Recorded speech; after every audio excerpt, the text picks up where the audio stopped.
ರೇವಣ್ಣ ಸೂಚನೆ ಮೇರೆಗೆ ಕೆಆರ್ ನಗರ ಸಂತ್ರಸ್ತೆ ಅಪಹರಣ ಅಂತ ದೋಷಾರೋಪ ಪಟ್ಟಿಯಲ್ಲಿ ಉಲ್ಲೇಖಿಸಲಾಗಿದೆ. ಇಷ್ಟು ಮಾತ್ರ ಅಲ್ಲ, ಭವಾನಿ ರೇವಣ್ಣ ಪಾತ್ರದ ಬಗ್ಗೆ ಕೂಡ ಚಾರ್ಜ್ ಶೀಟ್ ನಲ್ಲಿ ಉಲ್ಲೇಖ ಆಗಿರೋದ್ರ ಬಗ್ಗೆ ಮಾಹಿತಿ ಸಿಗ್ತಾ ಇದೆ. ಮಾಜಿ ಸಚಿವ ರೇವಣ್ಣ ಮತ್ತು 7 ಮಂದಿ ಪಾತ್ರದ ಬಗ್ಗೆ ದೋಷಾರೋಪ ಪಟ್ಟಿಯಲ್ಲಿ ವಿಚಾರಗಳನ್ನ ಸಲ್ಲಿಕೆ ಮಾಡಲಾಗಿದೆ. ರೇವಣ್ಣ ಸೂಚನೆ ಮೇರೆಗೆ ಕೆಆರ್ ನಗರ ಸಂತ್ರಸ್ತೆಯನ್ನ ಅಪಹರಣ ಮಾಡಲಾಗಿದೆ ಅನ್ನೋ ವಿಚಾರ ಹಾಗೂ ಭವಾನಿ ರೇವಣ್ಣ ಪಾತ್ರದ ಬಗ್ಗೆ ಕೂಡ ದೋಷಾರೋಪ ಪಟ್ಟಿಯಲ್ಲಿ ಉಲ್ಲೇಖಿಸಲಾಗಿದೆ. ಇವ್ರ ಜೊತೆಗೆ ಉಳಿದ 6 ಮಂದಿಯನ್ನ ಕೂಡ ಅವರ ಪಾತ್ರದ ಬಗ್ಗೆ ಕೂಡ 42ನೇ ACMM ನ್ಯಾಯಾಲಯಕ್ಕೆ ಸಲ್ಲಿಸಿರುವಂತಹ ದೋಷಾರೋಪ ಪಟ್ಟಿಯಲ್ಲಿ ಉಲ್ಲೇಖಿಸಲಾಗಿದೆ. ಹೀಗಾಗಿ ಕಾನೂನು ಸಂಕಷ್ಟ ಹಾಗಾದ್ರೆ ಮುಂದುವರಿಯುತ್ತಾ? ಇಷ್ಟು ಸಹ ತಾತ್ಕಾಲಿಕ ರಿಲೀಫ್ ಸಿಕ್ಕಿತ್ತು HD ರೇವಣ್ಣ ಅವರಿಗೆ ಹಾಗೂ ಅವರ ಫ್ಯಾಮಿಲಿಗೆ ಈ ಕಿಡ್ನಾಪ್ ಕೇಸ್ ವಿಚಾರಕ್ಕೆ ಸಂಬಂಧಪಟ್ಟಂತೆ. ಆದರೆ ಈಗ ಸಲ್ಲಿಸಿರುವಂತಹ ಚಾರ್ಜ್ ಶೀಟ್ ನಲ್ಲಿ ರೇವಣ್ಣ ಅವರ ಸ್ಪಷ್ಟ ಪಾತ್ರದ ಬಗ್ಗೆ ಉಲ್ಲೇಖ ಆಗ್ತಾ ಇದೆ. 7 ಜನ ಮಾಜಿ ಸಚಿವ ರೇವಣ್ಣ ಜೊತೆಗೆ ಇನ್ನೂ 7 ಜನರ ಪಾತ್ರದ ಬಗ್ಗೆ ಕೆಆರ್ ನಗರ ಮಹಿಳೆಯ ಕಿಡ್ನಾಪ್ ಪ್ರಕರಣಕ್ಕೆ ಸಂಬಂಧಪಟ್ಟಂತೆ ಉಲ್ಲೇಖಿಸಲಾಗಿದೆ. ಸೊ ಈ ಚಾರ್ಜ್ ಶೀಟ್ ಒಂದ್ಸಲಿ ಫೈಲ್ ಆದ್ಮೇಲೆ ಮತ್ತೆ ಇದು ಯಾವ ರೀತಿ ಸಂಕಷ್ಟವನ್ನ ರೇವಣ್ಣ ಹಾಗೂ ಅವರ ಕುಟುಂಬಸ್ಥರು ಅನುಭವಿಸಬೇಕಾಗತ್ತೆ ಅನ್ನೋ ಕುತೂಹಲ ಕೂಡ ಇದೆ. ಆ ಮಹಿಳೆದೊಂದು ಆಕೆ ಸ್ಟೇಟ್ಮೆಂಟ್ಸ್ ಗಳನ್ನ ಯೂಟರ್ನ್ ಹೊಡೆಯೋದ್ರ ಮೂಲಕ ಕೂಡ ಬಿತ್ತರಿಸಲಾಗಿತ್ತು, ಅದನ್ನ ವೈರಲ್ ಮಾಡಲಾಗಿತ್ತು. ಆದರೂ ಚಾರ್ಜ್ ಶೀಟ್ ನಲ್ಲಿ ಎಲ್ಲ ಅಂಶಗಳನ್ನ ಉಲ್ಲೇಖ ಮಾಡಿರೋದನ್ನ ಕೋರ್ಟ್ ಹೇಗೆ ಕನ್ಸಿಡರ್ ಮಾಡುತ್ತೆ ಅನ್ನೋದು ಕುತೂಹಲ. ಡೀಟೇಲ್ಸ್ ಕೊಡ್ತಾರೆ ಮುರಳಿ. ಈಗ ಚಾರ್ಜ್ ಶೀಟ್ ನಲ್ಲಿ ಏನೆಲ್ಲ ಅಂಶಗಳನ್ನ ಉಲ್ಲೇಖ ಮಾಡಲಾಗಿದೆ, ಇದು ಕಾನೂನು ಸಂಕಷ್ಟವನ್ನ ಮತ್ತೊಂದು ಬಾರಿ ಹೇಗೆ ತಂದೊಡ್ಡುತ್ತೆ ರೇವಣ್ಣ ಫ್ಯಾಮಿಲಿಗೆ?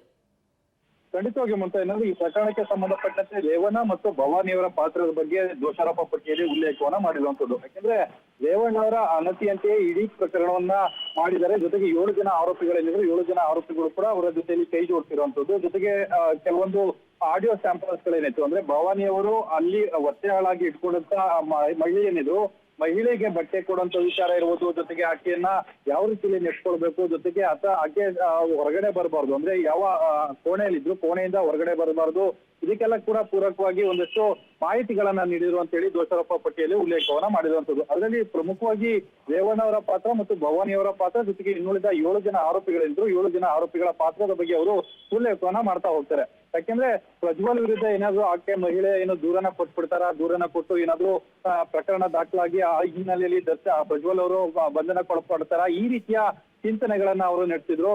ಯಾಕೆಂದ್ರೆ ಆಕೆಯನ್ನ ಎಲೆಕ್ಷನ್ಕಿನ ಮುಂಚಿತವಾಗಿ ಅಂದ್ರೆ ಲೋಕಸಭೆಯ ಮೊದಲ ಹಂತದ ಚುನಾವಣೆ ಏನಿತ್ತು, ಮತದಾನ ಏನಿತ್ತು, ಅದಕ್ಕೆ ಮುಂಚಿತವಾಗಿ ಆಕೆಯನ್ನ ಕರ್ಸ್ಕೊಳ್ತಾರೆ. ಆಕೆಗೆ ಬೆದರಿಕೆಯನ್ನ ಹಾಕ್ತಾರೆ. ಬೆದರಿಕೆಯನ್ನ ಹಾಕಿ ಅದಾದ ಬಳಿಕ ಆಕೆಯನ್ನ ಮತ್ತೆ ವಾಪಸ್ ಕಳಿಸುವಂತದ್ದು. ಅಂದ್ರೆ 26ನೇ ತಾರೀಕು ಆಕೆಯನ್ನ ವಾಪಸ್ಸು ಕೆಆರ್ ನಗರದ ಹೆಬ್ಬಾಳಕ್ಕೆ ಕಳಿಸ್ಕೊಡ್ತಾರೆ. ಹೆಬ್ಬಾಳಕ್ಕೆ ಕಳಿಸ್ಕೊಟ್ಟ ಬಳಿಕ ಮತ್ತೆ 26ನೇ ತಾರೀಕು ಆಕೆಯನ್ನ ಕಿಡ್ನಾಪ್ ಮಾಡೋ ಸಂದರ್ಭದಲ್ಲಿ ಯಾವ ರೀತಿಯ ಪ್ಲಾನ್ ಗಳನ್ನ ಮಾಡ್ಕೊಂಡಿದ್ರು, ಜೊತೆಗೆ ಆಕೆಯ ಹೊರಗಡೆ ಬರಲೇಬಾರ್ದು ಅನ್ನೋ ರೀತಿಯ ಪ್ಲಾನ್ ಗಳು ಕೂಡ ನಡೆಸಲಾಗಿತ್ತು. ಇದರಲ್ಲಿ ಭವಾನಿಯವರ ಪಾತ್ರವೂ ಕೂಡ ಇದೆ ಅಂತ ಹೇಳಿ ದೋಷಾರೋಪ ಪಟ್ಟಿಯಲ್ಲಿ ಉಲ್ಲೇಖವನ್ನ ಮಾಡಿದಂಥದ್ದು. ಅಂದ್ರೆ ಈಗಷ್ಟೇ ದೋಷಾರೋಪ ಪಟ್ಟಿಯನ್ನ ಸಲ್ಲಿಕೆ ಮಾಡಿದ ದೋಷಾರೋಪ ಪಟ್ಟಿ ಸಲ್ಲಿಕೆ ಆದ ಬಳಿಕ ಯಾರ ಪಾತ್ರ ಏನೇನೋ ಅನ್ನೋದ್ರ ಬಗ್ಗೆ ಇನ್ನೊಂದಿಷ್ಟು ಮಾಹಿತಿ ಹೊರಗಡೆ ಬರ್ಬೇಕಾಗಿರುವಂತದ್ದು ಮಮತಾ.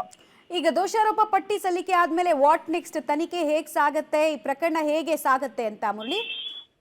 ಮಮತಾ, ಏನಂದ್ರೆ ಪ್ರಮುಖವಾಗಿ ದೋಷಾರೋಪ ಪಟ್ಟಿ ಸಲ್ಲಿಕೆ ಆದ ಬಳಿಕ ಹೈಕೋರ್ಟ್ ನಲ್ಲಿ ಕೂಡ ಇವತ್ತು ಒಂದು ವಿಚಾರಣೆ ನಡೀತಾ ಇದೆ. ಅವರ ವಿರುದ್ಧ ಜಾಮೀನ್ ಏನಿತ್ತು ಆ ಜಾಮೀನನ್ನ ಏನು ರದ್ದು ಮಾಡ್ಬೇಕು ಅಂತ ಹೇಳಿ. ಯಾಕಂದ್ರೆ ಸಾಕಷ್ಟು ಸಾಕ್ಷಿಗಳ ಮೇಲೆ ಪ್ರಭಾವ ಬೀರುವಂತದ್ದು ಮತ್ತು ಸಂತ್ರಸ್ತ ಮಹಿಳೆ ಏನಿದ್ರು ಸಂತ್ರಸ್ತ ಮಹಿಳೆಯ ಮೇಲೂ ಕೂಡ ಪ್ರಭಾವ ಬೀರುವಂತ ಸಾಧ್ಯತೆಗಳಿದ್ದಾರೆ. ಆ ಹಿನ್ನೆಲೆಯಲ್ಲಿ ಅವರ ಜಾಮೀನನ್ನ ರದ್ದು ಮಾಡಿ ಅಂತ ಹೇಳಿ ಹೇಳ್ತಾ ಇದ್ದಾರೆ. ಜೊತೆಗೆ ಇನ್ನೊಂದು ರೇವಣ್ಣ ಅವರು ಹೈಕೋರ್ಟ್ಗೆ ಒಂದು ಮನವಿಯನ್ನ ಸಲ್ಲಿಕೆಯನ್ನ ಮಾಡಿದ್ರು, ನನ್ನ ವಿರುದ್ಧ ದಾಖಲಾಗಿರುವಂತ FIR ಅಂತ ಅದನ್ನ ರದ್ದು ಮಾಡ್ಬೇಕು ಅಂತ ಹೇಳಿ.